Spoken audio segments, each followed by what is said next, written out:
Parks and Leisure Services major. He will graduate this spring, and his parents are Christine Hauge and Roger Close. Maverick fans, a big round of applause for your Maverick senior, Dan Close. Our next senior from Faribault, Minnesota, Seth Elwood. Seth transferred to MSU last year and made an immediate impact. He was the 2018 Super Region 3 champion and outstanding wrestler. He finished 2018 as an NCAA All-American, placing 8th at 165 pounds. He's pursuing his master's degree in sports and exercise psychology, and his parents are Mike and Lisa Elwood. Fans, give it up for Seth Elwood. And our final Maverick senior from St. Paul, Minnesota, George Pharma. George transferred to MSU last year from Iowa Lakes Community College, where he was an NJCAA All-American. He was a 2018 Super Region 3 runner-up and finished 2018 as an All-American, placing 2nd at 133 pounds.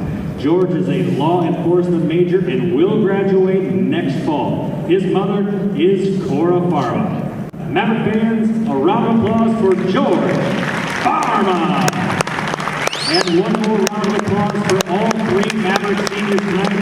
Thank you for all you have done to make Minnesota State wrestling great. And though you may leave Minnesota State, remember, as we say, once a Maverick, always a Maverick. Thank you, seniors. Good job, Brian.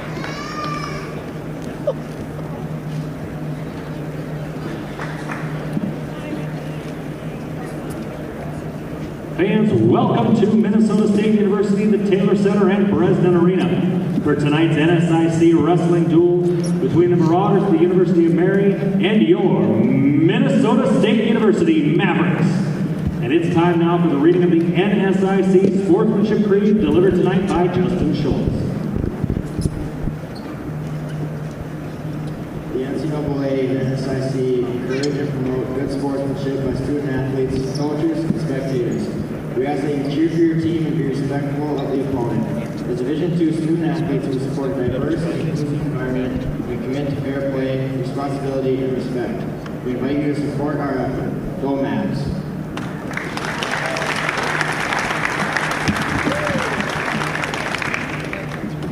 At this time, in honor of our flag and our country and in recognition of those who serve and protect it, we ask that you please rise, remove all headwear, turn your attention to the stars and stripes behind you, and join me in the singing of our national anthem.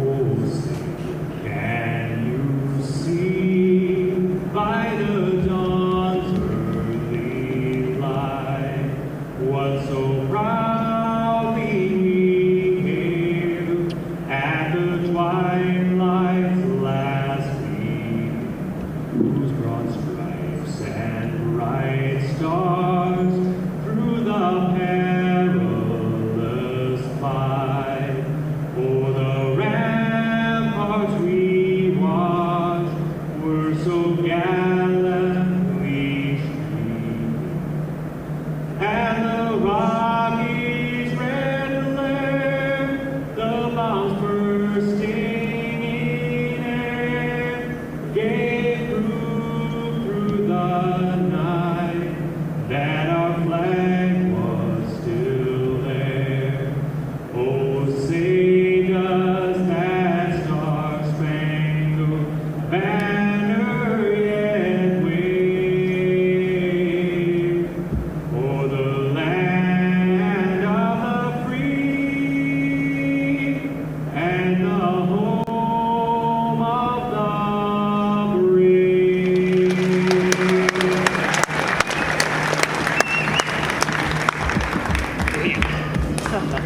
Good job, Brian. Good job, team.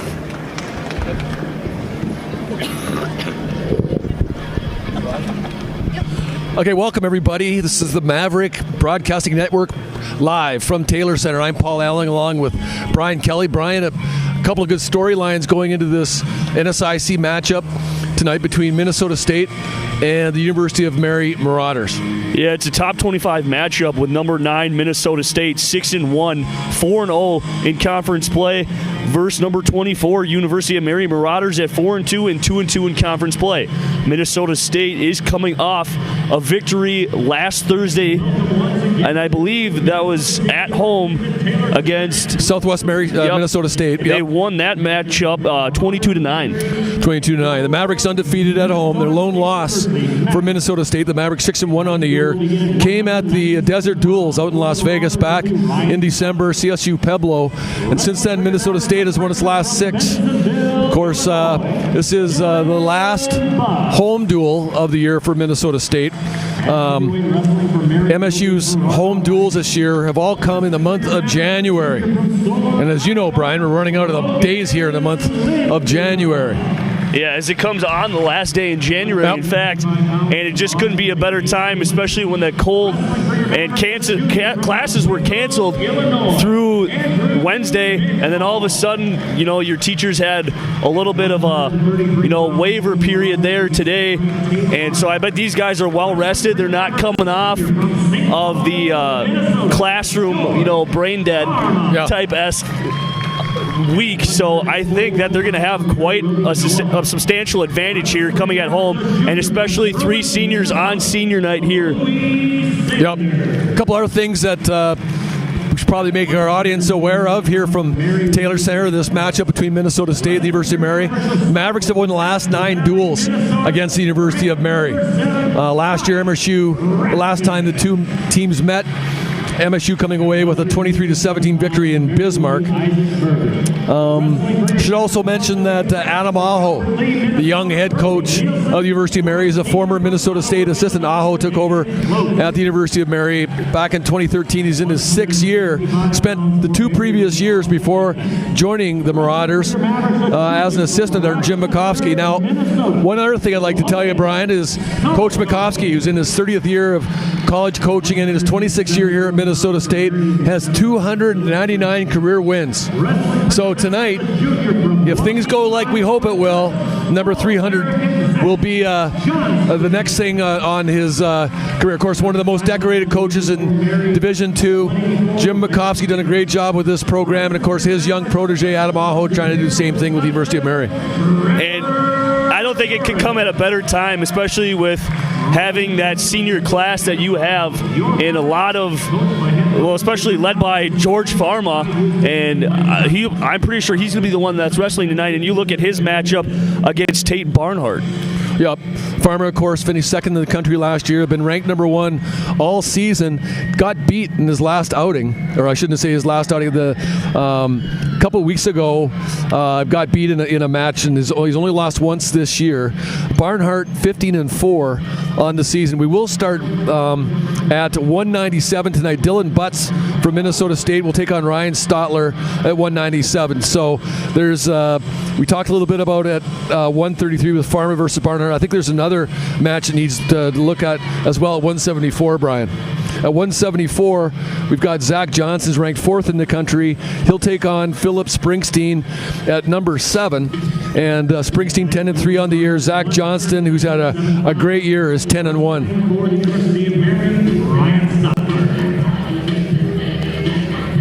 Representing your Mavericks, a freshman from Bensenville, Illinois, Dylan Butts. So, as I mentioned, 197, we'll kick it off here. Dylan Butts, the freshman from Minnesota State, is 8-10 on the season. And it's just basically a handle right now as they look to try to take advantage of one over the other. Minnesota State at home tonight, but they'll be on the road tomorrow. They'll be on the road for the next 3 matches before Super Regionals, if I'm correct. Yep, Augustana tomorrow, and of course, NSIC opponents on the docket. St. Cloud State, of course, the Huskies been ranked number 1 all year, and that is up in St. Cloud on the 9th, and then MSU Moorhead up in Moorhead on the 10th, the following night before you get to the NCAA postseason action. Still no scoring yet, and we've almost got a minute in to this 197 duel here.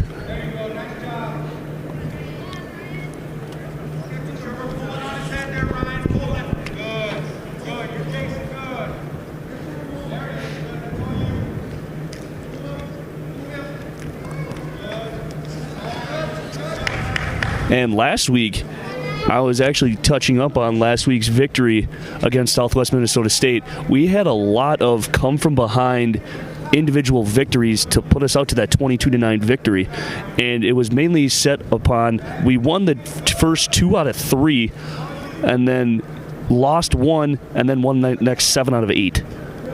Yeah, it's funny how it goes sometimes. And I think the match before that against Northern State was similar, 25-9 and 22-9. The victories for Minnesota State over a couple of NSIC opponents here in Taylor Center,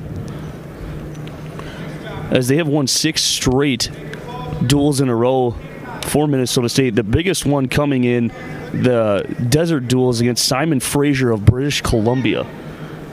And they won that one 41-6. As there's still no scoring with 2 minutes to go, and they finally, Butts is looking to get.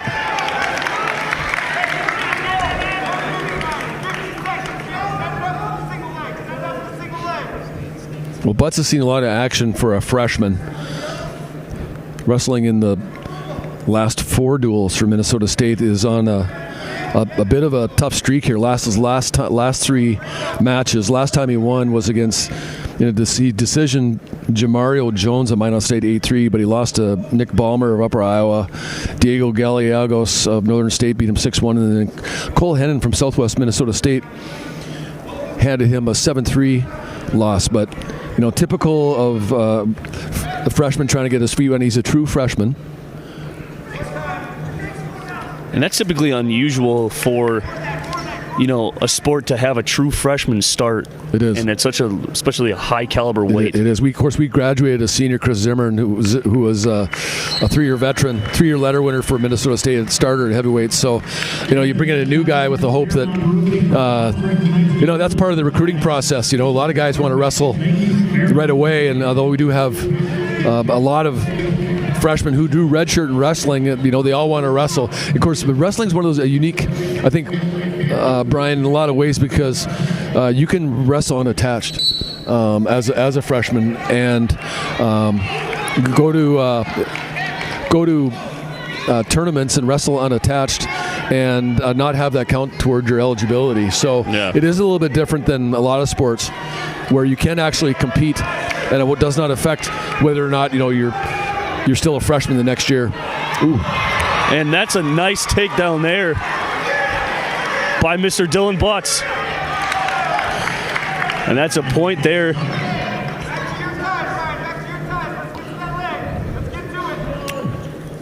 You got a takedown and an escape, so I think we won 1 now, believe in the score. No riding time yet for either wrestler.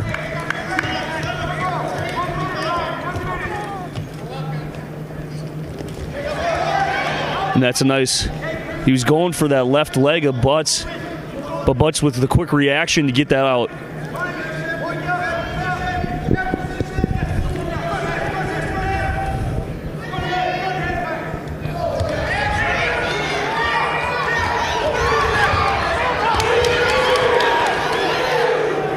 Two-point takedown. That's 2. That's a nice takedown for Mary. And Butts is in trouble. And that's a pin. As Butts couldn't find a way to get out of that there. And Mr. Stotler will put 6 points on the board for University of Mary Marauders.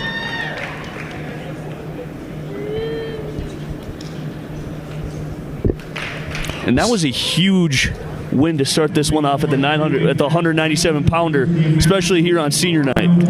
It is, when you're on the road, as the University of Mary is, and you're not favored at all going into the match. You're looking at where you can pick up points, and you think maybe at certain matches you maybe are going to be able to get some points. You want to maximize your opportunity, and it doesn't get any bigger than a pin.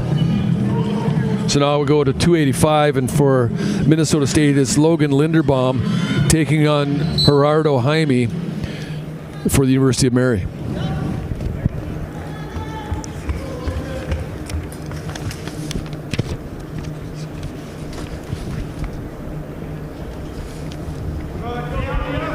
On the year, Linderbaum 2-3, 1 loss-wise on the year. And Jaime comes into this match ranked 5th in the region. So this will be a good test for Logan Linderbaum.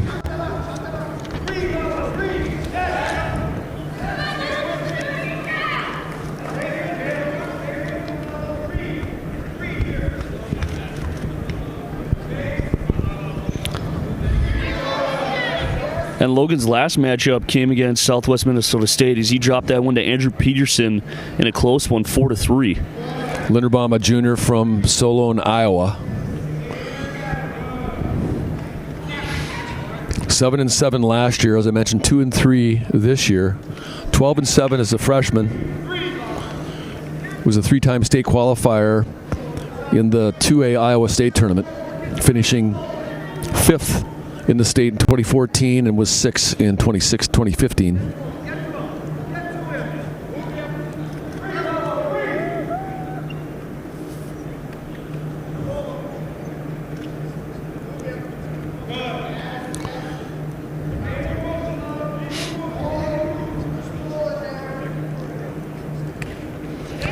Max Villeneuve also seeing a lot of action for Minnesota State at 285 this year, but it's Linderbaum who gets the nod in this NSIC duel against the University of Mary.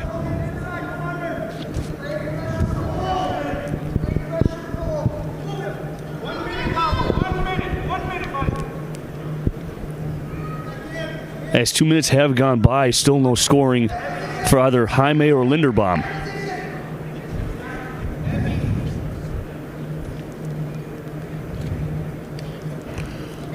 Your car start okay, Brian, today? Oh yeah, I got a brand new 2018 Chevy Trax, so it shouldn't have too much trouble. Nice. Exactly. This is what happens when you start making a little bit of money and you're able to pay for some stuff. It's a lot different than when you come to school and you just rely on your summer income. Yep. As a student, it's a little bit tough. It's got to be a little bit more tough on these athletes, though, especially during the season, and they got to make it up just like I do during the summer. Yep. Well, the reason I asked about cars, my assistant got up to a slow start this morning because his car wouldn't start. Well, one of my interns was supposed to come into work today. He couldn't make it in because his car wouldn't start. Yeah, these temperatures are ungodly. Well, next time give me or give them my number because I got jumper cables. My car starts just fine, and we'll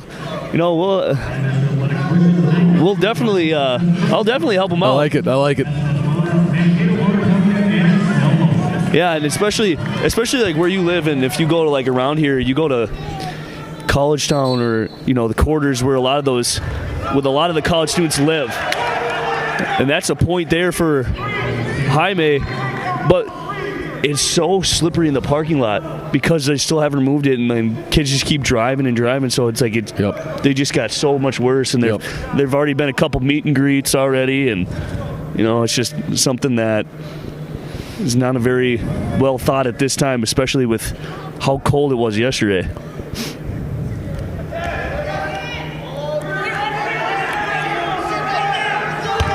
Well, we're into the second period now. $1:24 left to go. And Jaime, in this closely contested match, leads 1-0. As Linderbaum's trying to get at his thighs there a little bit to see if he can take him down to the mat, but that's not really going very well as they're just going to play the hand and chest match.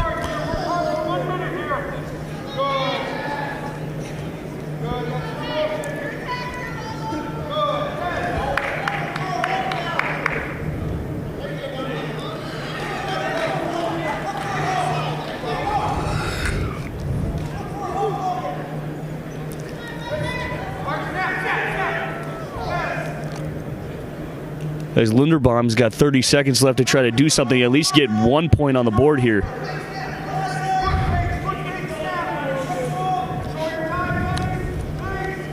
Crowds have been pretty good here for the Mavericks this year. 740 the last time out against Southwest Minnesota State last week. And given the weather, Brian, that we've been squaring off against here the last few days of this week. A decent crowd here tonight as well. And that's kind of nice to see, especially when you have a team with this. And we're going to start with the third period, and Linderbaum will start on the mat.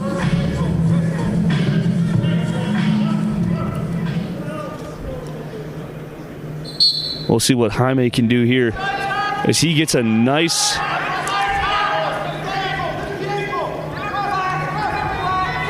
Jaime's got that left leg of Linderbaum, and Linderbaum might be in some trouble here.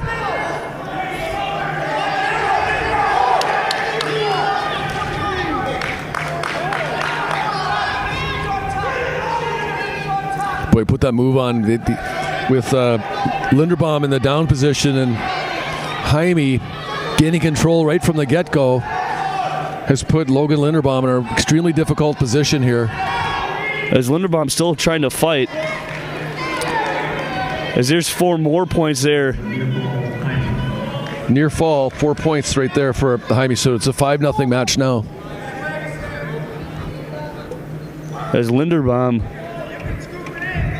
has got 1 minute left to try to do something. The riding time's starting to creep up now. We're approaching the minute mark in favor of Gerardo Jaime of the University of Mary.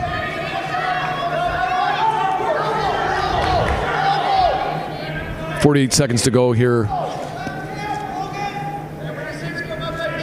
in the match.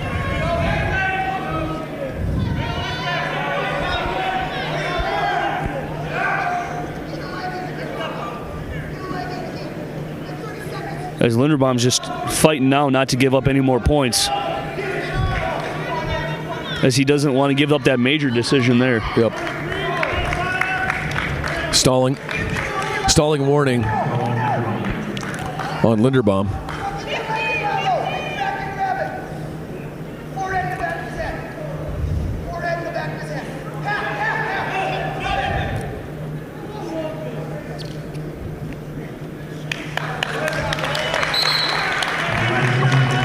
And there it is. As Gerardo Jaime gets that one, as that's a 6-0 victory. And that'll put 3 on the board. And it's a 9-0 lead for University of Mary. Moving on to 125 pounds, wrestling for the Marauders will be Nate Coleman. Wrestling for your MAVRIK, the junior from Oswego, Illinois, Andrew McFall. So Nate Hooman, we're at to 125 now. The 4th-ranked wrestler in the region for the University of Mary, taking on Andrew McFall from Minnesota State. At 125 here. McFall's enjoying an outstanding season, Brian. 7-1 on the year. Undefeated against Division II opponents. He's 4-0. And last season, he posted a 17-8 overall record and was 7-3 in duels and 9-5 in tournaments. And held an 11-5 mark against Division II opponents. He was rated the 5th in the NWCA individual rankings. And he was 2nd all-conference in the NSIC. He was 2nd team and 2nd place finish at Augsburg College Open.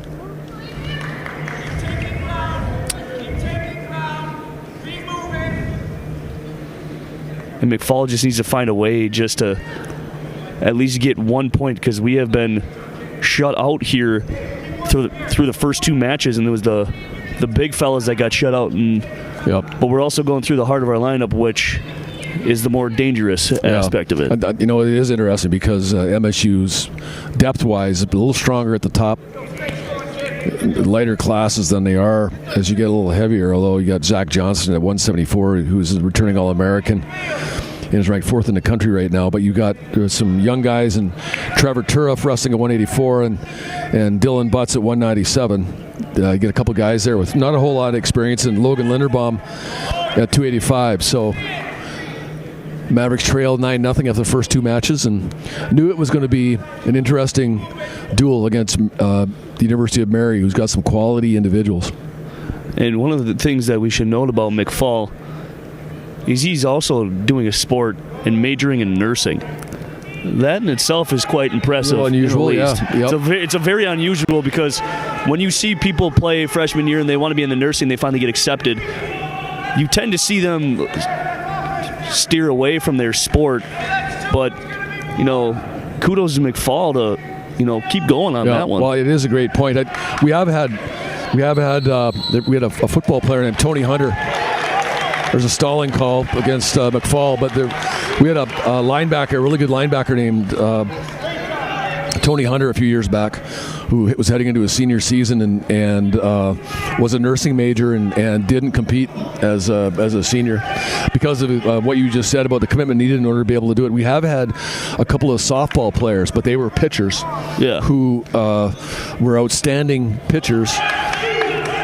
That's going to be a takedown there. Outstanding pitchers and were able to compete for Minnesota State, but it's a little bit different when a pitcher, you could, because you share a position. It's a little different because you didn't necessarily have to be at practice all the time, and they could work around your schedule as a pitcher. So it worked. We had a couple of kids who graduated, and actually a couple of really, really good ones but at the same time, we had another kid who was a catcher about 15 years ago who didn't play her senior season after being named an All-American as a junior. So it's a great point, Brian, relative to the commitment needed in order to be able to do nursing major, but it is doable.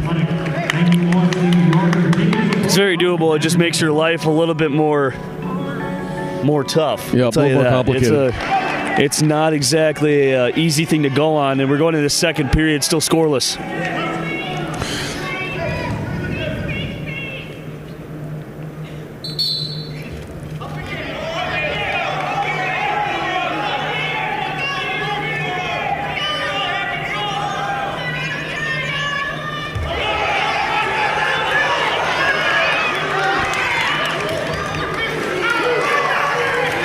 Two-point takedown for McFall.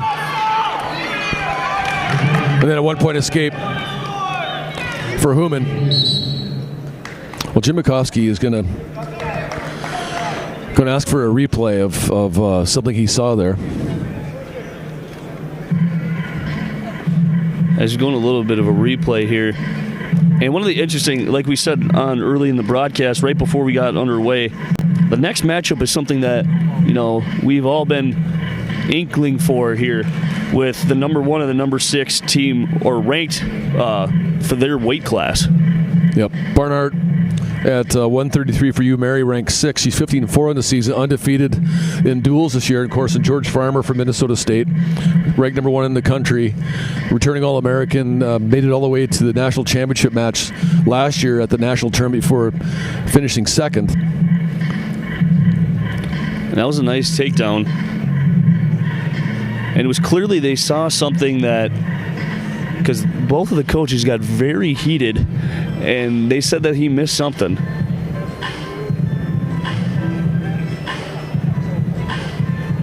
So I think they're going to add 4 points here. After further review, the call on the mat has been reversed. That is a 4-point near fall from Andrew McFall. As that is very, very big here.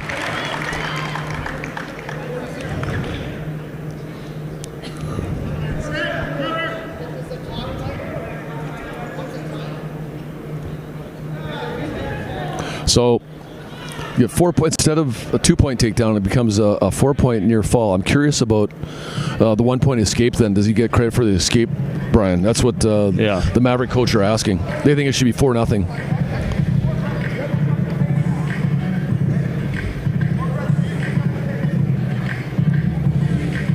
As McFall in his second period, starting on top, was actually, it's been quite beneficial for him. Yep. As no one else has really seen anybody on the Mavericks sideline get that advantage, but McFall is certainly taken here in the second period. Yep.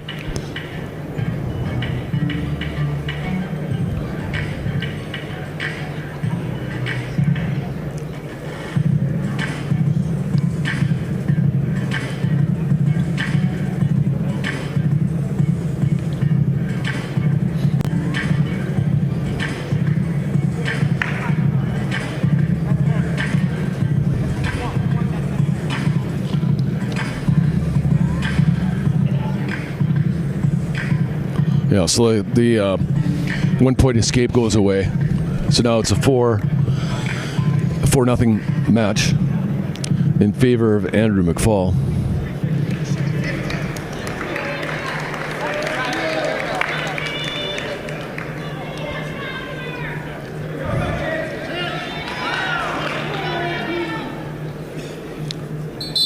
As we get back in the action here.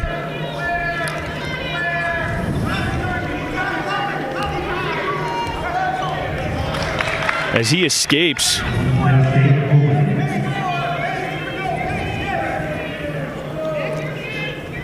So now we're back 4-1 again. Well, you got that point right back, so it's not like it did anything or hurt anybody. Oh. There's a push out there.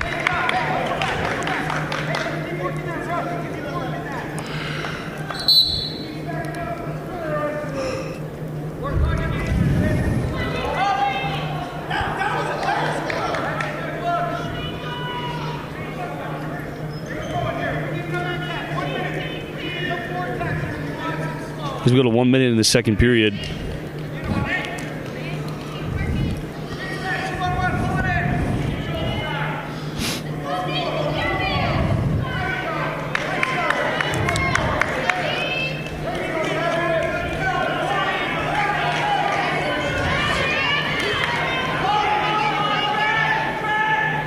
As Howman looks like he's got McFall, but McFall escapes a little bit of it. That's a nice little takedown there by Howman, and there's 2 points right there. As it's a 1-point lead for McFall. Looking to escape, he's got 20 seconds.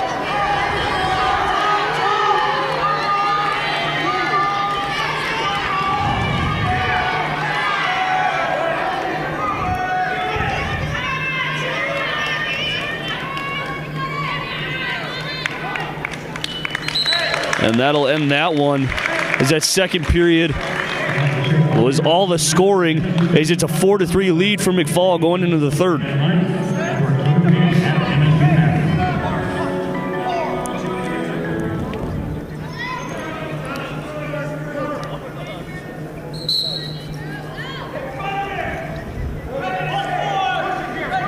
point escape, McFall. 5-3 now with that 1-point escape for Andrew McFall.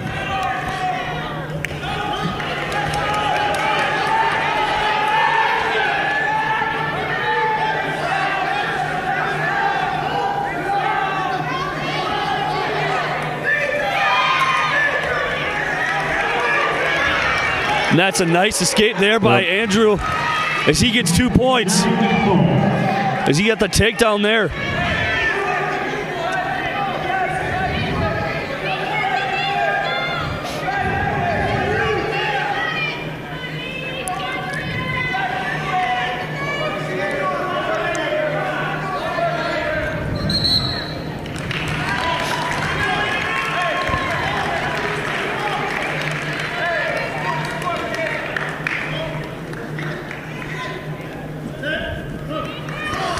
.109 left here on the clock in the third period. 7-3 the score in favor of Andrew McFall.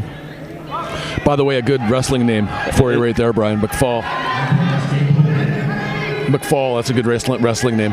Oh, yeah. Like George Takedown. George Takedown. I think anything with the name Mick in it is a good wrestling, it's just a good wrestling name. There's that and Horn.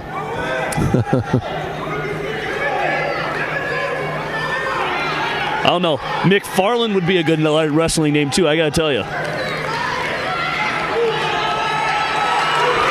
Another 2 points for McFall. Great job at McFall there, taking advantage of the situation, recognizing what he had in front of him. As McFall's got a 4-point lead now with 20 seconds to go.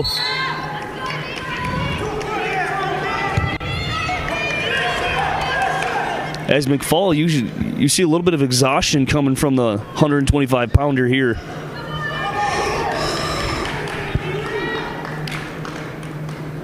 And there's 3. And there it is. 9-5 decision victory for Minnesota State. And that's exactly what Minnesota State needed here as they finally get on the board with 3 points. Well, good job by McFall there to stem the tide a little bit. It becomes a 9-3 match now with a 9-5 win. And the criminal justice major is up next in Pharma. Here from St. Paul, Minnesota, George Pharma.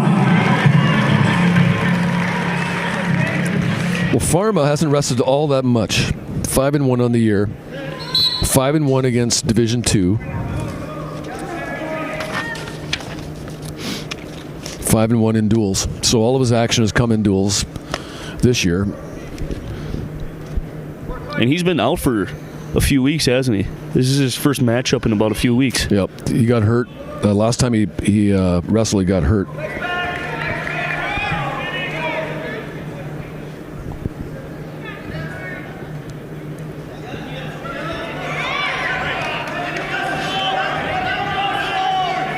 That was against Upper Iowa on the 17th. So he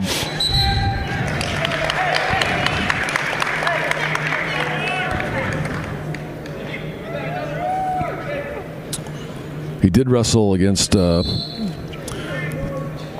Barnhart last year. Barnhart decisioned him 3-0 in Bismarck. So these wrestlers are extremely familiar with each other.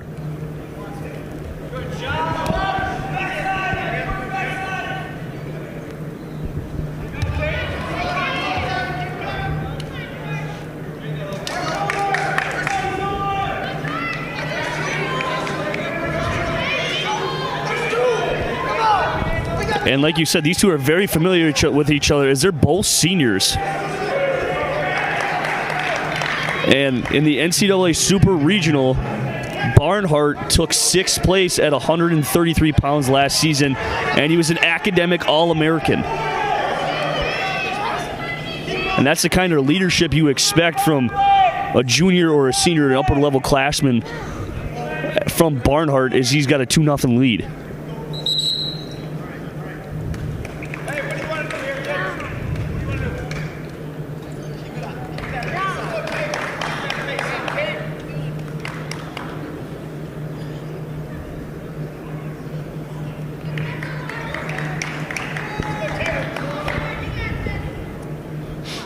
Farmar had a little bit of a wardrobe malfunction.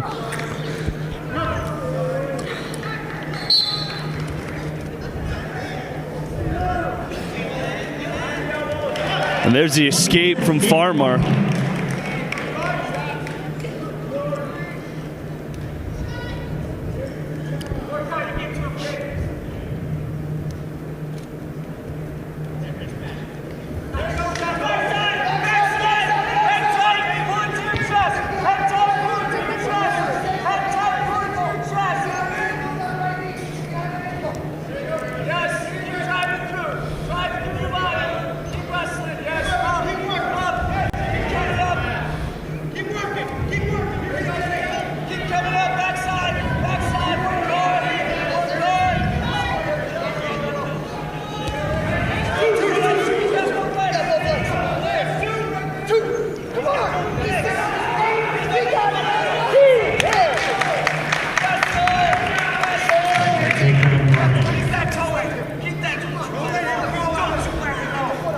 Points awarded there to Barnhart, with Pharma's getting his back exposed.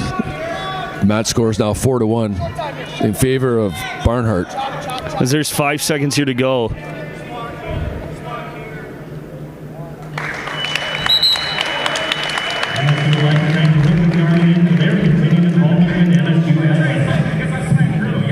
Barnhart takes that first one.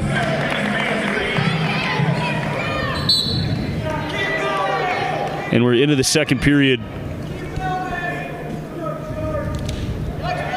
We were talking earlier about Jim Makovsky and the job he's done with this Minnesota State wrestling program. Of course, he did coach at Mayville State for 4 years before joining the Mavericks, became the head coach following Gary Rushing. Of course, there's only been three coaches who have guided Minnesota State wrestling since the inception of the program in 1949. Rummy Maciason was the first, and of course Rummy had an unbelievably iconic 38-year career as head coach of the Mavriks, and then gave way to Gary Rushing before Jim took over here in 1993-94. And Jim's not only maintained what has been going on with the wrestling program that was established by Rummy and Gary Rushing, but built upon it. And then during the course of his career here,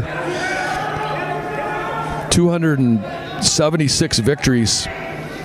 As we mentioned, he's in his 26th season with the Mavericks, but we combine it with those 4 years at his alma mater before he coached here, began coaching his career, coaching here at Minnesota State.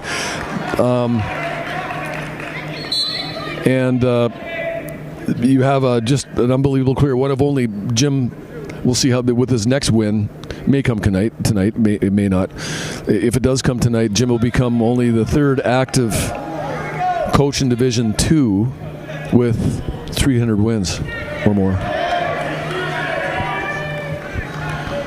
Jim wrestled. I'm pretty sure when he decides to retire, he'll find himself in the Maverick Hall of Fame. Yep, he was inducted into the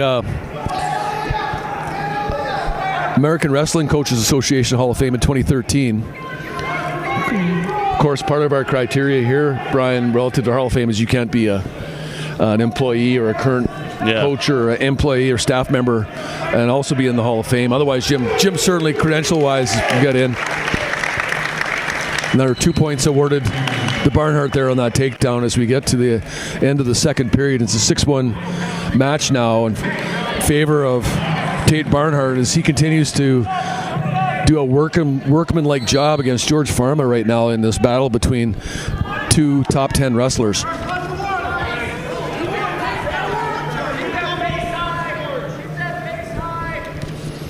Well, Pharma's got his work cut out for him here in the last period, trailing by 5.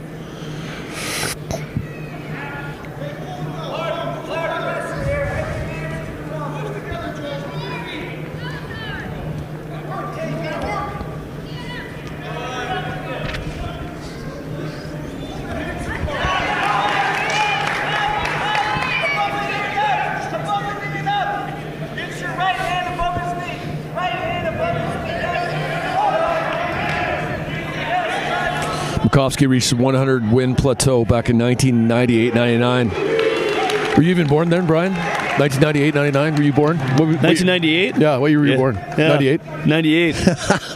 Yeah. Yeah, there you go. And then his 200th win came in 2007-08. Trust me, I don't even feel as old as I am. I feel a lot older.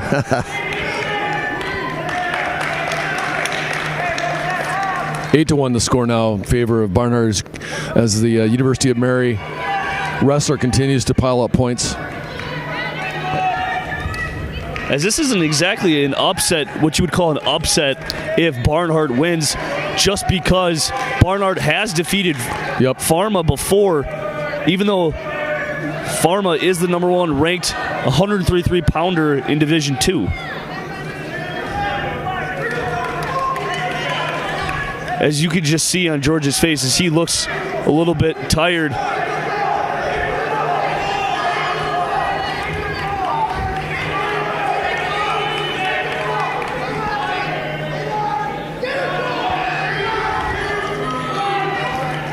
Well, with riding time, I think it's going to be 9-1.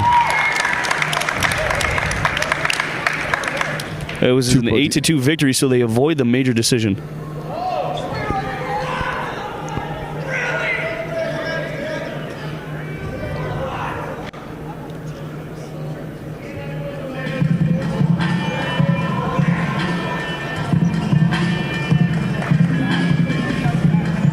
Well, George got up. They gave him a point on the escape at the end to make it a 9-2 match.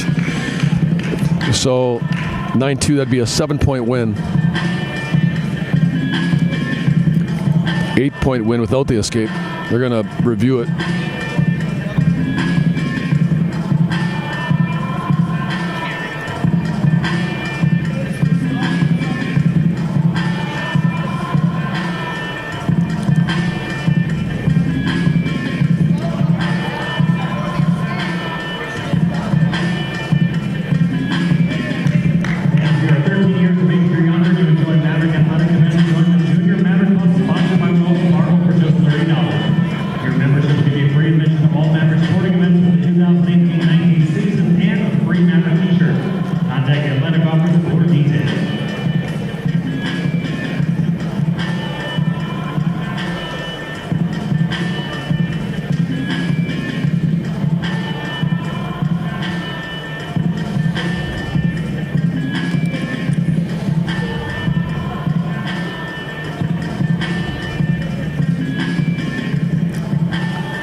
Score right now, before the review, is 9-2.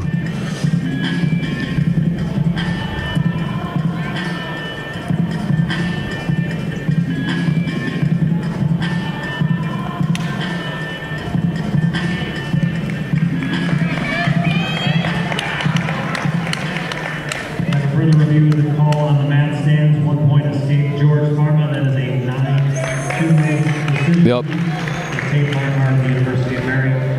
Team score, Mary 12, Minnesota State 3. Moving on to 141-pound wrestling. So you heard that, Brian Zins, the public announcer, they did award the escape to Pharma to make it a 9-2 match. So 3-point decision, 12-3 the score now in favor of the University of Mary. Moving on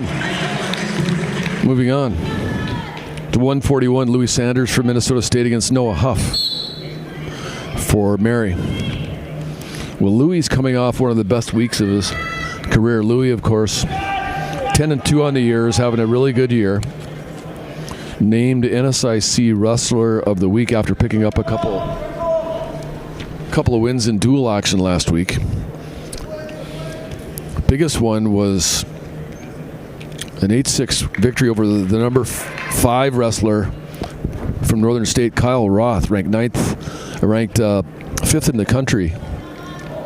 That was a big win, and then a 5-4 decision over Jordan Bean on Saturday. So a couple of nice wins for Louis Sanders. Wrestling really well right now, Brian. A lot of confidence. As he's got 5 straight wins. And his last loss was against Augsburg, and he lost 1-0. That was against David Flynn back in early December. And a 2-point takedown right away as Louis is going to try to score some points here. But Huffman comes right back with the escape. So a 2-1 match so far here early in this match.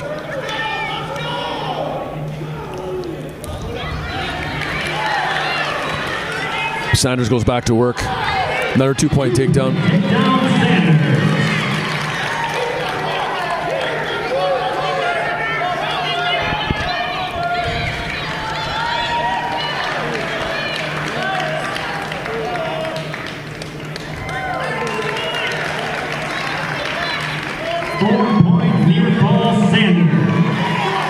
As that's a huge 4 points there for Minnesota State, as it's an 8-1 Sanders lead. Sanders 10-2 on the year, but he hasn't been a real big point scorer. 9-2 in decisions. Only one decision outside of his 11 matches have been in his wins. Of his 10 wins have come in any other fashion than a 3-point victory. He did get one pin. Opportunity here, however, for him to rack up some points. Right now he's leading 8-1. With 30 seconds left in the first, as the referee will call him back here.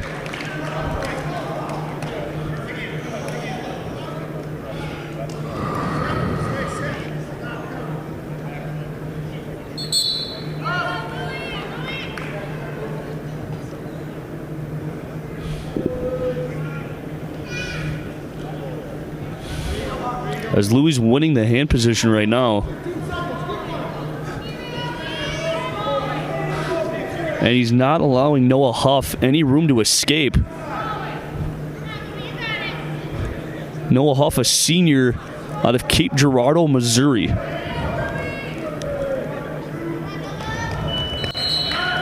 As he fails to escape, and Louis hangs on to that 7-point lead.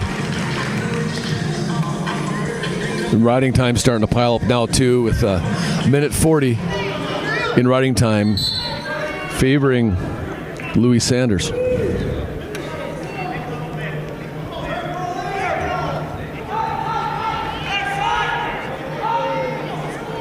As Huff finds himself in a bit of trouble yet again.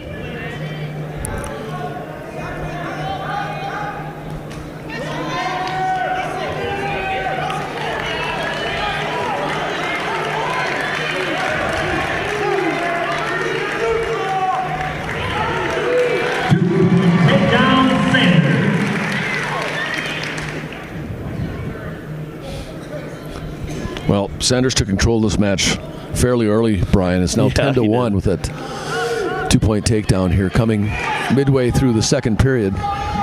Besides that first match, we've had everybody, be pretty close. Yep. And Sanders is not allowing them to go down by more than double digits, as University of Mary has a 9-point dual advantage.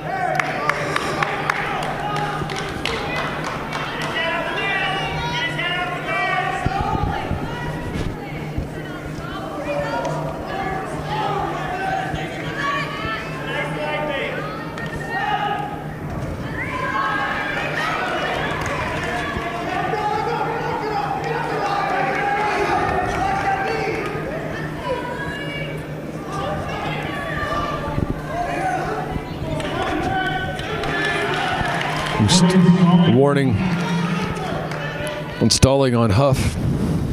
20 seconds to go here in the second period.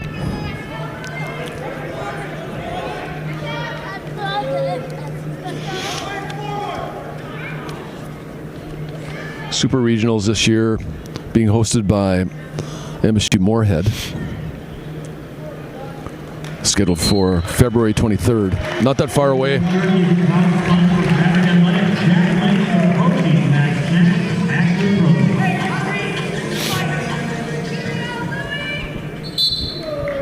As Louis got 2 more minutes to do some damage.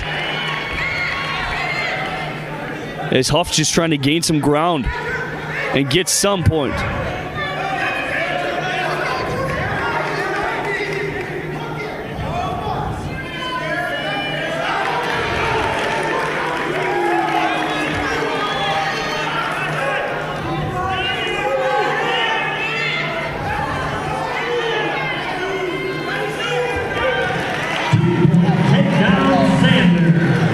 Boy, that could have gone either way. Good job by Sanders to work his way out of that now. It becomes a 12-1 lead in favor of Sanders. He's going to let him up now.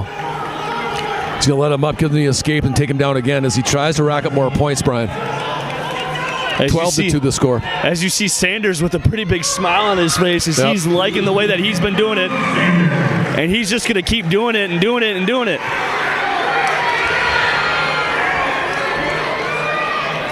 $14-2 the score now. Oh. As Huff seems to be in a bit of trouble here. Looking for the pin. 48 seconds to go. Can't get it. As he lets Huff escape a little bit.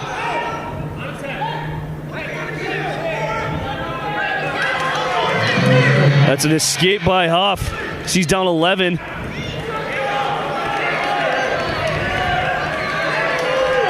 As I think Huff took a knee to the melon there on that last one. As Huff is just looking gassed.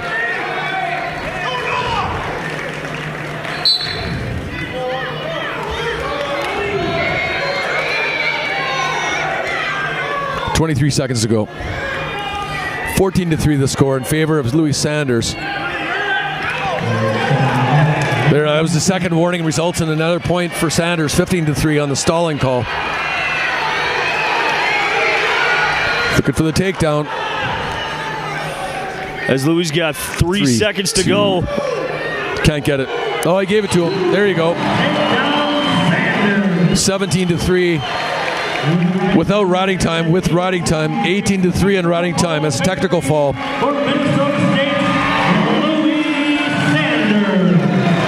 And that's a huge 5 points to get them back within 4. That was big. Moving on to 149 pounds. If you're not going to pin somebody, that's how you do it. I mean, that was meticulous. That was textbook wrestling. It really was. Yep. Apple Valley, Minnesota. And here's Rathman, as he's the number 7th national ranked wrestler at 149 in Division II, but 4th in the region as he's facing Max Bruss. I really think, Brian, having an opportunity to watch Kyle Rathman wrestle the 2 years here at Minnesota State, we're looking at a kid that when it's all said and done will be one of our most highly decorated wrestlers. He was really good last year as a freshman. Again, we talked about, watch him go to work here, 2 points right away. A dominant wrestler as a freshman. And dominant again, ranked 7th this year. He should be an All-American, if he stays healthy. Apple Valley native. He was a sophomore. 10-2 on the year right now. 5-1 against Division II. 6-0 in duels. And the guy he's wrestling tonight, this is a nice test. Max Bruss ranked 4th in the region for the University of Mary. We're at 149, by the way, here. And Minnesota State trailing University of Mary 12-8. We've talked about the individual matchups, and as Brian has talked a couple times about the rankings between these two schools. Minnesota State comes in tonight ranked 9th. University of Mary ranked 24th.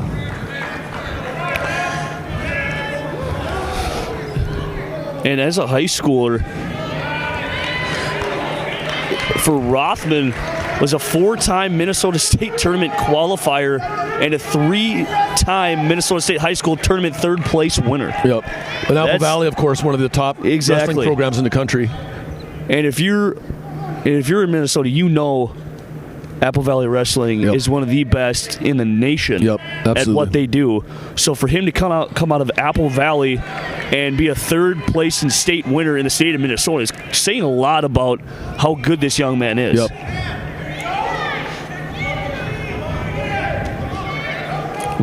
He leads right now. Max Bruss is the University of Mary wrestler, but Kyle Rathman owns a 2-on edge right now.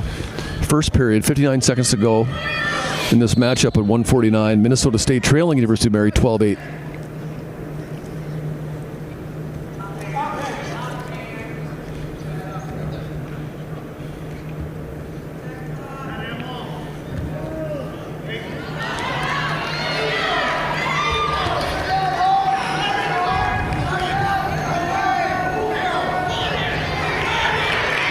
As there's 2 points, that's a takedown for Rathman. We're just a hair under 30 seconds in this first period between Bruss and Rathman.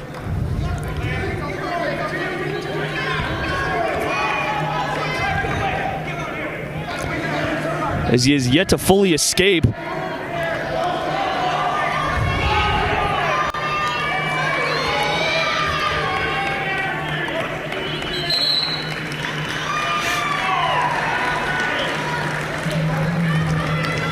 As that's a nice first period there from Rathman.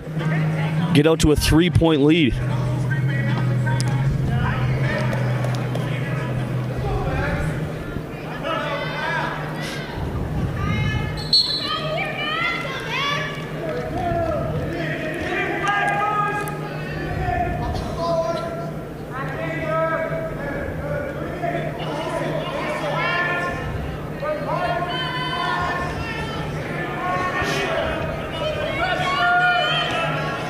Well, this is the 6th match of the evening.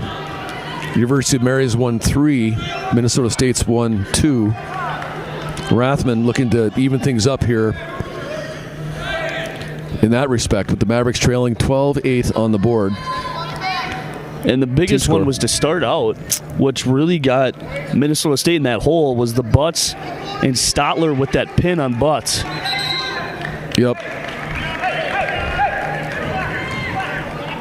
And that's the only one that's failed to go to the distance so far as well.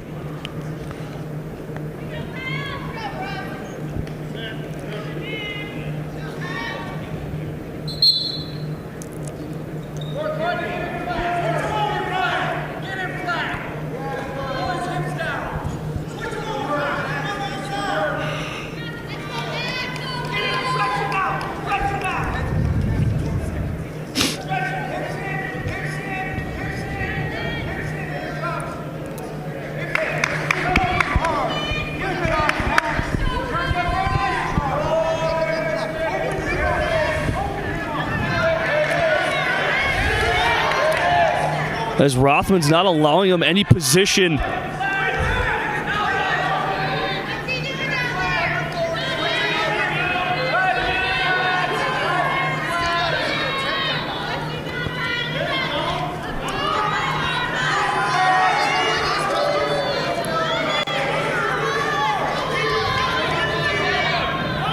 Another great year for NSIC wrestling team-wise. St. Cloud State ranked number 1 right now.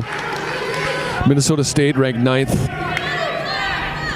Upper Iowa is tied for 19th in the national poll. Mary at 24, and then you have Northern State tied for 25th. Also receiving votes in the national poll, MSU Moorhead, Southwest Minnesota State, and Augustana. 2 periods in the book, still 4-1.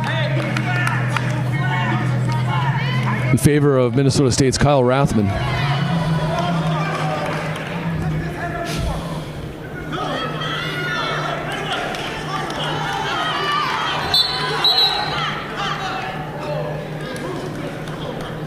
Caution for us.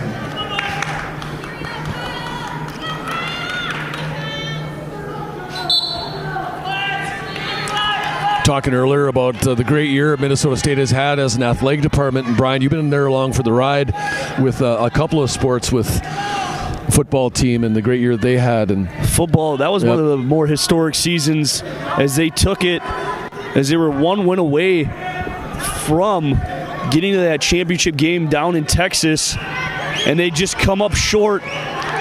And then also women's volleyball had a surprising year as they're on the up and coming, as they are a very young and talented team. And then also coming in with men's basketball, having the year that they have, coming off an NCAA tournament berth last year and putting up a 14-6 record currently as they come off a sweep on the weekend. And they're just doing everything right in that department. But the biggest thing I'm looking for this year is this wrestling team and how far they can go. Also, baseball and softball. Losing the top 4 starters in the rotation for the men's baseball team is going to be crucial to see. The only one you get back from last year was the redshirt sophomore Trevor Davinsky out of Eden Prairie. Yeah, it's a good point. Minnesota State has really had its bread and butter with the pitching staff the last several years, and kind of a unique situation because you don't have a lot of veterans back on the pitching staff this year. And of course, if I've heard you say it once, Brian, I've heard you say it 1,000 times. When one door closes, another one opens. So, yeah. So we'll see. Men's hockey, of course, ranked 6th in both national polls this week. Is at home against Alabama Huntsville. Minnesota State has a nice lead in the WCHA and the Minnesota State women's program with 9 wins this year, after only having 4 last year's, having a nice bounce back year, and a couple of nice young players were with Abby Levy, probably one of the top young goaltenders in the country, and Anna Wilno, who is one of the top defensemen in the WCHA. She's only a freshman as well. So, and then we got track as well. Yeah, track is one of the very 16 seconds to go here. One of the more highly decorated sports here. There's just a 1 point rewarded.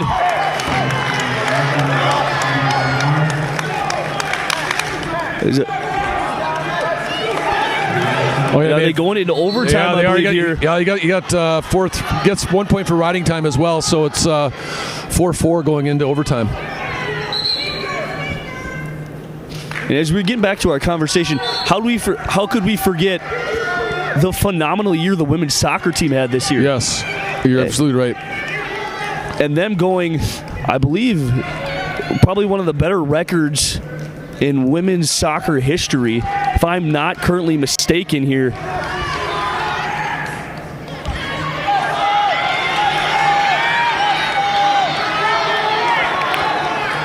As it went 19-3-1. Yep. Yeah, Brian Ball and Ben Jones done a great job with our women's soccer program.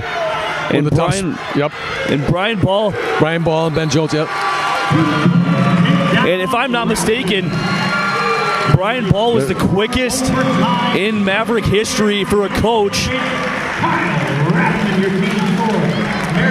Well, Rathman got the 2-point takedown in overtime, as we were blabbing on there about how great Minnesota State athletics is. But in overtime, Kyle Rathman with a 6-4 victory pulls Minnesota State within 12-11 now as we get to the middle part. 6 matches down, 4 more to go. As one of your assistants, Mitch, was telling me, Brian Ball actually was the quickest in Minnesota State women's history, getting 100 victories in 133 matches. And that's pretty incredible to do it at that mark and at that pace for several years. Yep.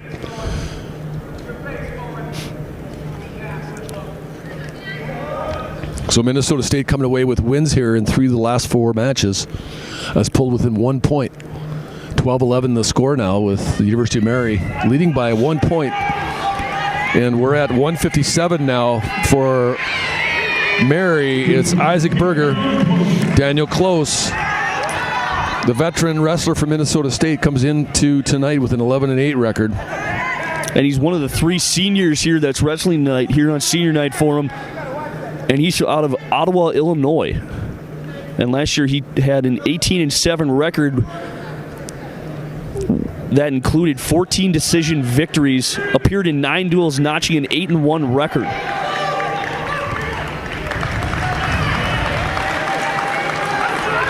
Well, he's leading right now, 2-0. We're in the first period of this match at 157. Near ball close. 6 points now with that near fall.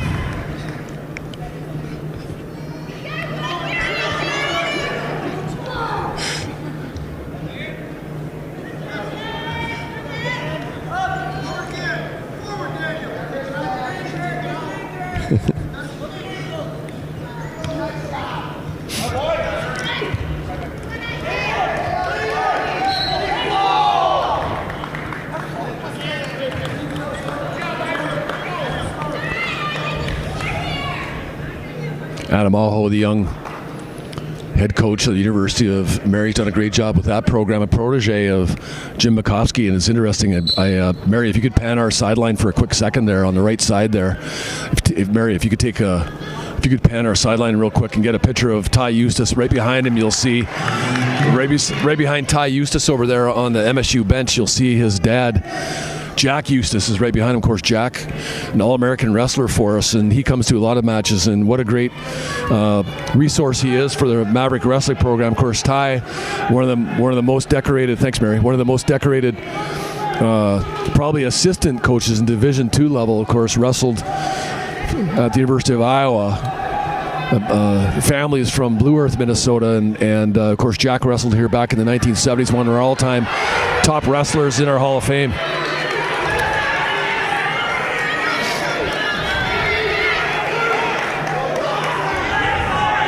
6-1 the score right now. 33 seconds to go here in the first period between this matchup at 157 between Daniel Close of Minnesota State and Isaac Berger.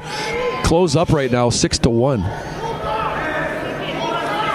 And this is just a weekend full of athletics here for you, Paul, as it starts out here. And then tomorrow you got men's hockey and men's basketball along with women's basketball tipping off at 5:30 here at the Taylor Center in President Arena. Yep. So we have track at home too, I think, this weekend. Yeah. Do we track at home this weekend? Track is, I believe, starts at noon, roughly about noon tomorrow.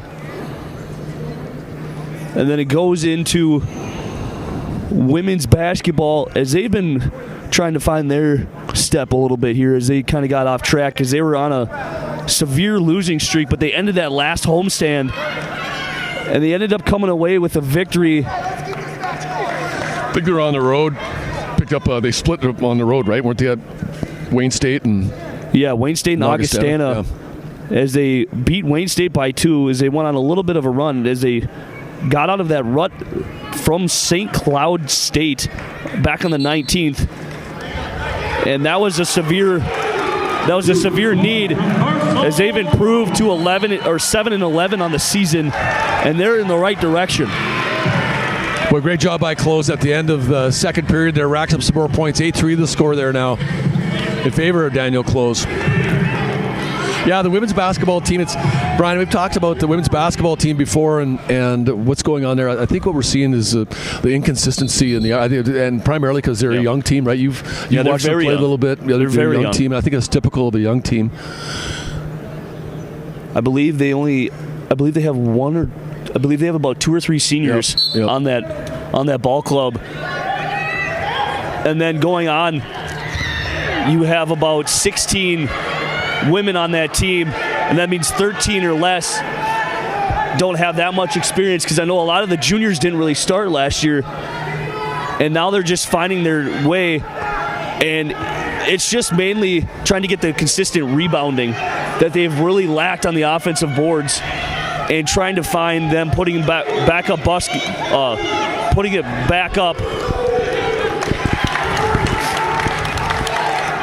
2-point takedown awarded there to Isaac Berger.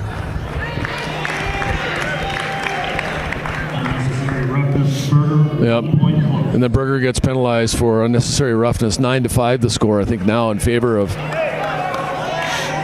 Daniel Close. And this is one of the matches that has been high scoring and one of the better ones to watch, as both of them have done a very excellent job at trying to win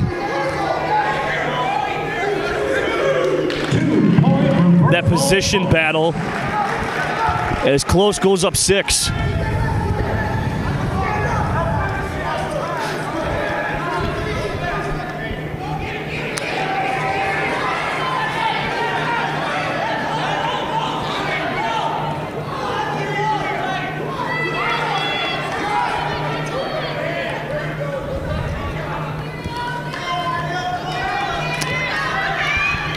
.40 seconds to go here in the second period now. 11-6 the score. Berger gets a point for an escape.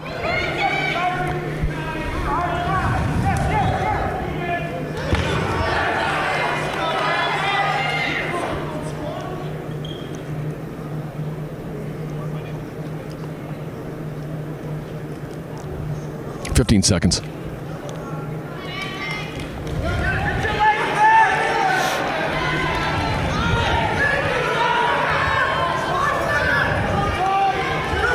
There it is, 2-point takedown. There's 2 points. That's a big 2 points there by Close. Good job by Close. Right before the end of the second period, makes it a 13-6 score in his favor.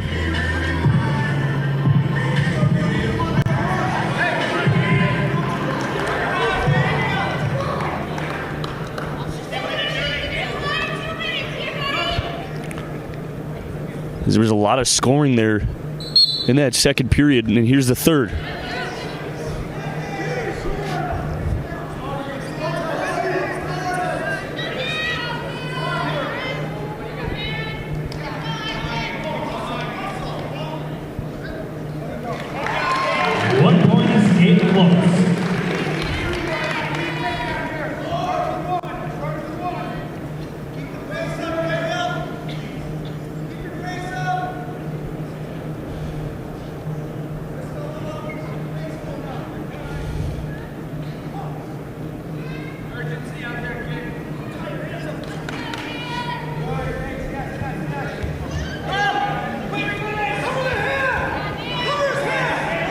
Oh, and this could be a nice little takedown here.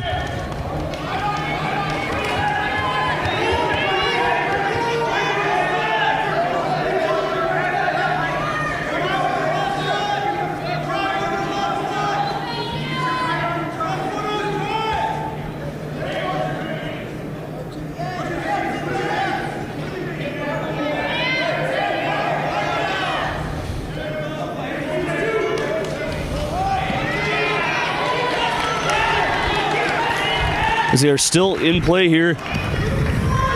38 seconds to go here in the third period. 14-6 the score. Favor of Minnesota State's Daniel Close.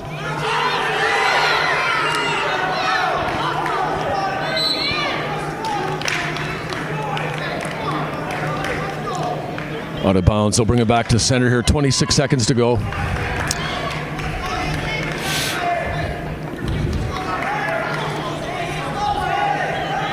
Of course, there is no conference meet in the NSIC. The conference championship determined by dual results. Right now, Minnesota State and St. Cloud State are tied at the top of the NSIC standings. Both of those schools 4-0 on the year in NSIC matches. Of course, St. Cloud State a ridiculous 16-0 overall in duels this year.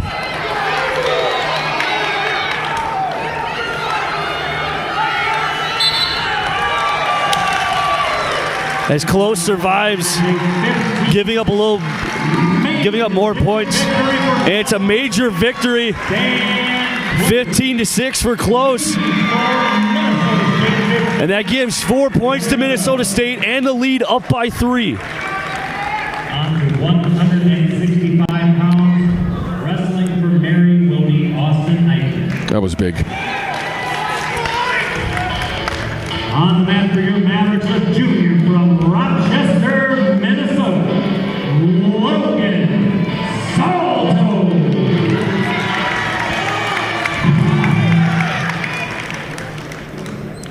Moving to 165 now. Salto, a junior from Minnesota State, from Rochester, Minnesota, enters tonight 11-6 on the year.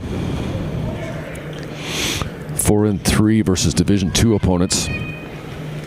His opponent is Austin Eichmann.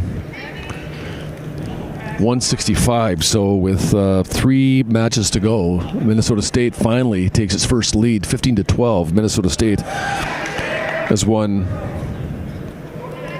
4 of the last 5 matches to take this lead. And Logan Salto out of Rochester, Minnesota, wrestled at John Marshall High School. And a little bit of his background in high school, he had 3 high school state tournament wrestling appearances, earned 5th his sophomore year and 3rd in his senior year, and a 4-time academic all-state honoree. And that's quite astounding. And he's got another hard major in himself, as he's majoring in finance. And that's not one to particularly be easy on the students here, as I've talked around, and you know, you got to put in some effort there, I'll tell you that.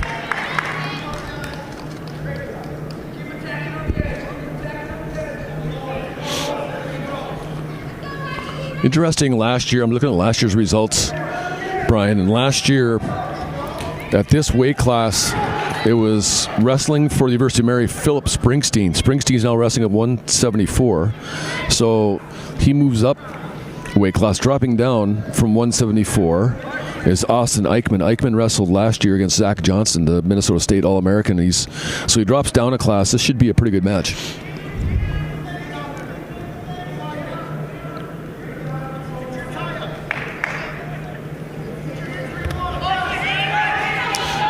As Salto's record's not really wants it at 11-6. As he's looking to get the takedown here on Eichmann.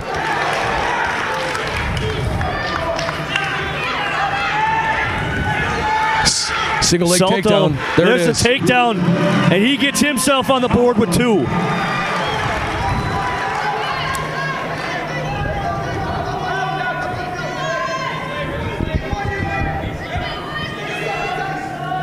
.31 seconds to go here in the opening period. 2-0 for Salto.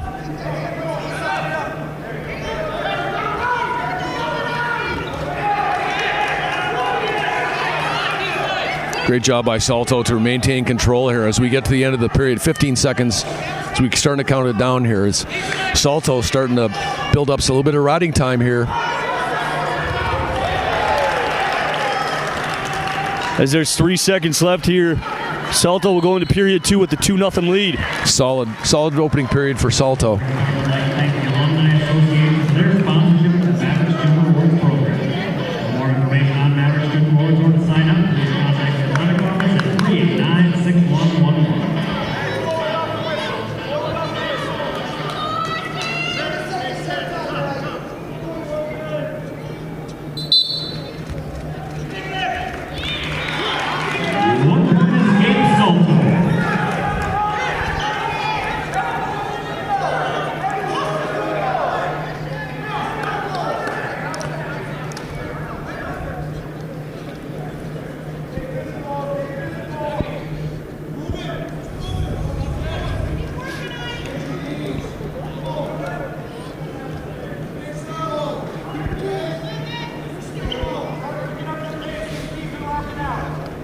We do have a women's hockey exhibition game on Saturday.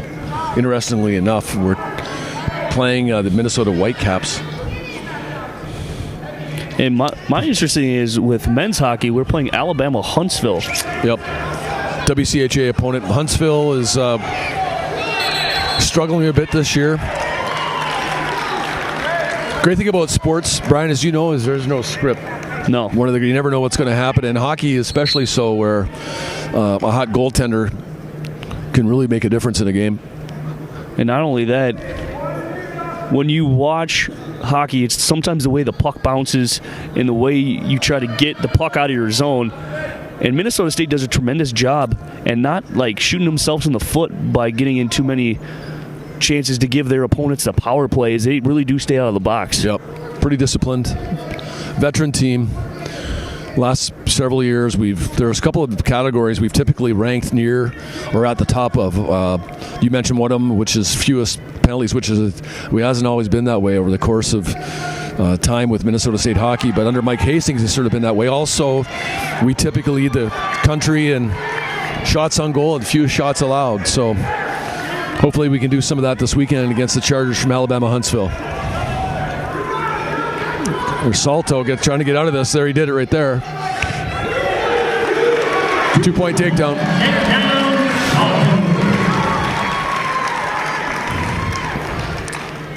Right before the end of the second period there, those 2 points by Salto could prove key. He owns a 5-0 lead now. Final 2 minutes of action here about to start in this match at 165.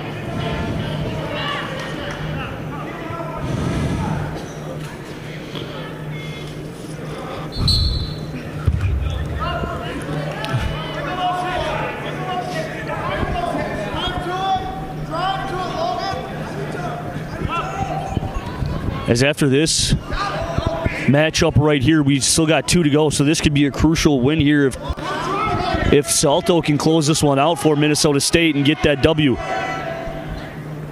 Coming up next is another matchup. Zach Johnson, number 4th in the nation at Division II, versus Philip Springsteen, as his record is 10-3.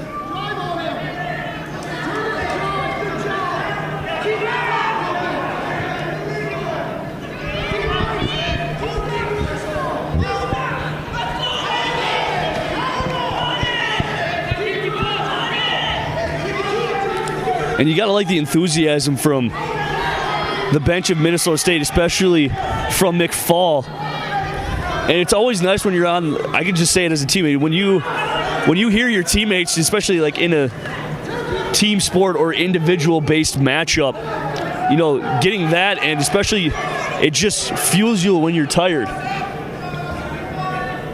And you can kind of see Salto getting that second wind. Yeah, he's racking up the riding time right now as well. 5-point lead with 30 seconds to go here in this match.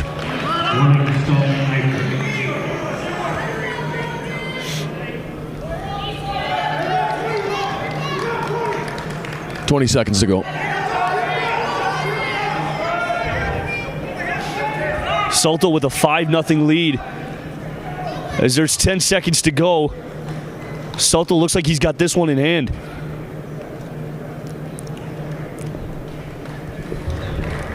So it's going to be a 6-0 win with riding time. Riding time, 6-0 decision for Minnesota State, Logan Salto. As Eichmann drops a weight class this year and comes up a little short. 18-12 now the team score in favor of the Mavericks. So Mavericks taking control of this match with 5 wins in the last 6 matches.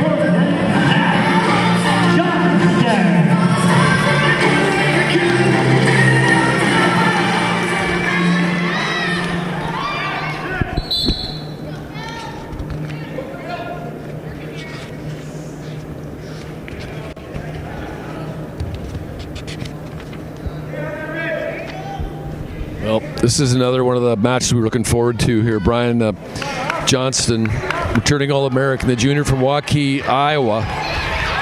10-1 on the year. And there's a 2-point takedown. Johnston. Springsteen's ranked 7th, and he's 10-3. As that's 3 quick points between the two of them. And we didn't even get 30 seconds into this match here.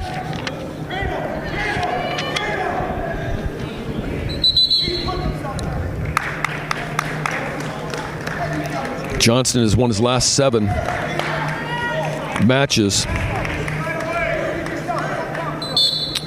His lone loss on the year came at the Univista Open back in December, early December, when he dropped a 20-2 decision to Kyle Briggs of Wartburg. He's been undefeated since then.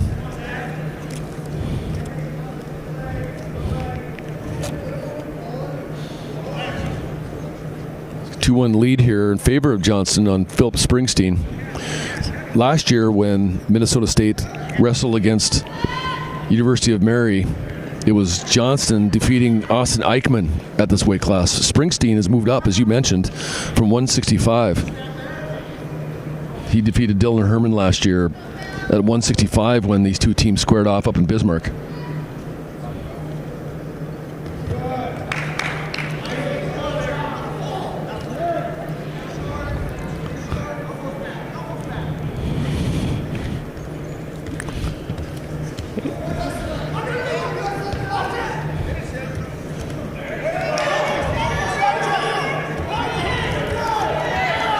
Watch out. That takedown came out of bounds, so no scoring on that. And last year, Zach Johnson had a great and excellent year by a lot of standards, as he posted a 24-8 record, including 10-1 dual record. And that's a nice takedown down there by Johnston, as he can't let Springsteen out of here, as he's looking to take that 4-1 lead into the second period. As he does, in fact, escape, and quite easily, I might add. As there's 30 seconds here between Johnson and Springsteen.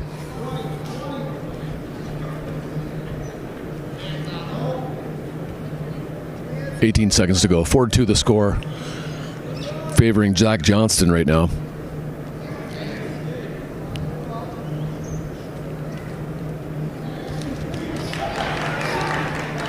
Nice. Yep. And there's 2. And it came at a crucial time, too. Wow. We've seen the Mavericks really take advantage of that, and it appeared to me that Springsteen let up a little bit there with 9 seconds to go. And Zach Johnson opportunistically gets 2 points on the takedown, and after the first period has built up a 6-2 lead on Philip Springsteen.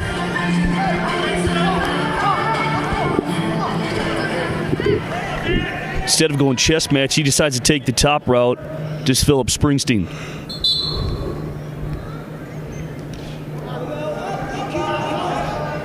As this could be crucial, as Zach Johnston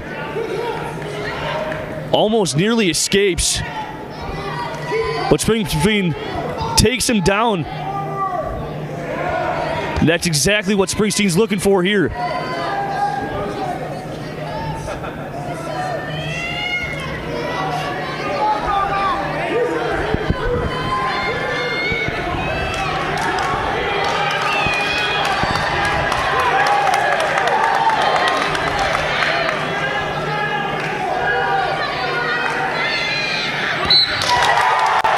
And there it is. That's a pin.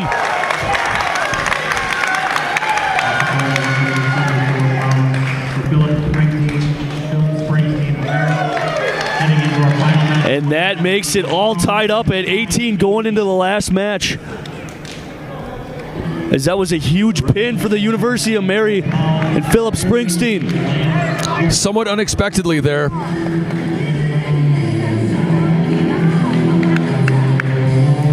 It looked like Johnson had that match in hand there. Yeah, he did. And I thought when he decided to go with the top position and not go face to face, I didn't think it was going to be that beneficial for him. But it turns out, I thought Johnson almost got the escape there, but then Springsteen ends up taking him to the mat.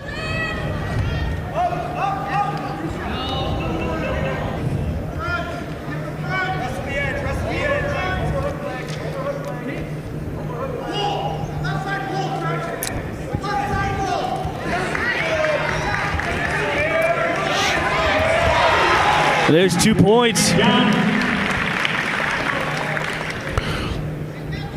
So this obviously is a big match, 18-18, and Trevor Turf, the freshman from De Pere, Wisconsin, 9-3 on the year, has enjoyed a great freshman year taking on Lance Jarrett. This is a 184.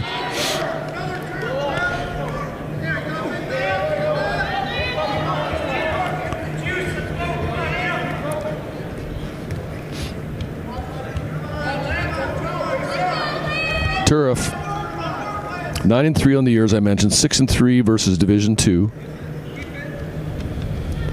2-0 in major decisions, 2-0 in technical falls. He's been pinned once. 7-0 in duels.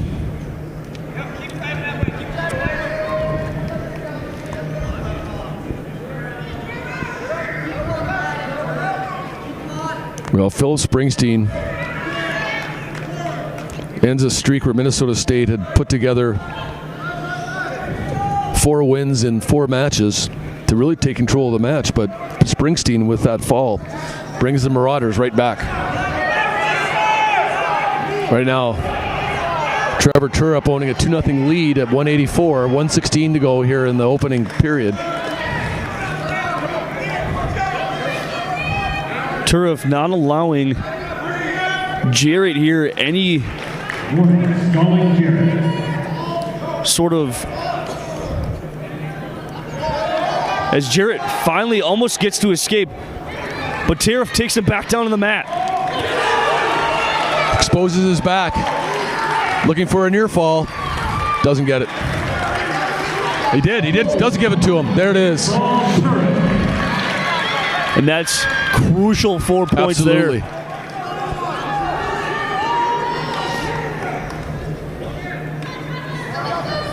6-0 now in favor of Trevor Turrup.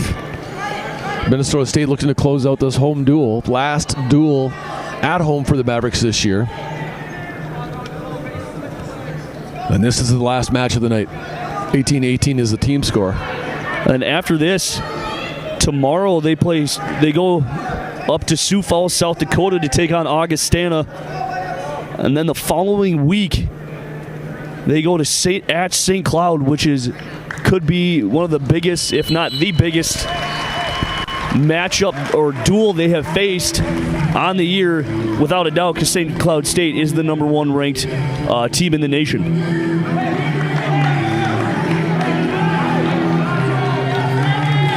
And then they find themselves on February 10th, that's Sunday, at MSU Moorhead. And that's a 1 p.m. start time. Bad news is you got to go on the road. The good news is warming up a little bit. Yeah. Right? It's supposed to be 30 or 40 degrees this weekend. It's supposed to be 42 on Sunday. Nice. That's a pretty good swing. It's nice from going from negative 56-degree wind chill. Because it was historically cold the last few days. Yeah.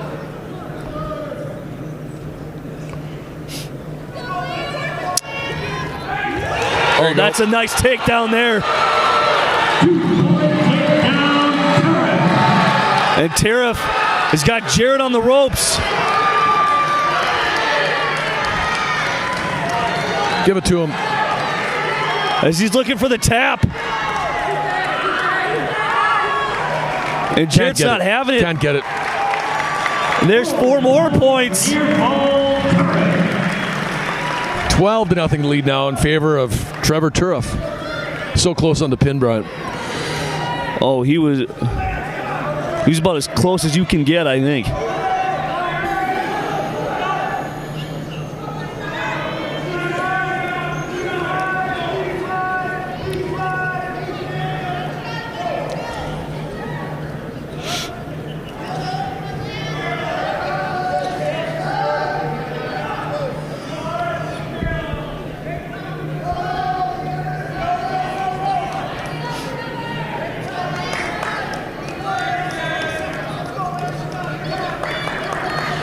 Just got to give him a stalling here in a little bit. Get close to the end of the second period. 8 seconds to go. 12-0 in favor of Trevor Turf. And there it is. That was another huge A little 6-point swing in a matter of 15 seconds there.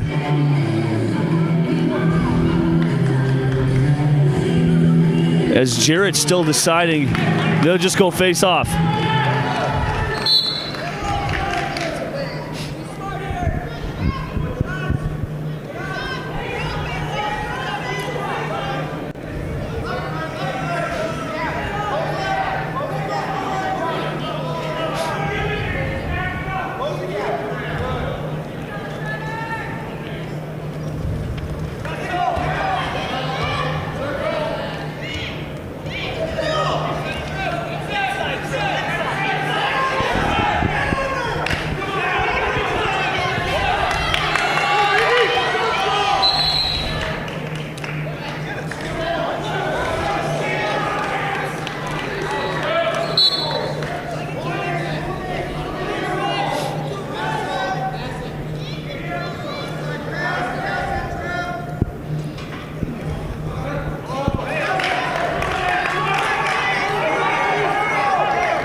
As Turf almost with the takedown here. Single leg And he takedown. does get There it cleared is. to the mat, and that's 2 crucial points. Makes it 14-0 in favor of Turf. With 50 seconds to go, it looks like Turf will take this one and take it for Minnesota State.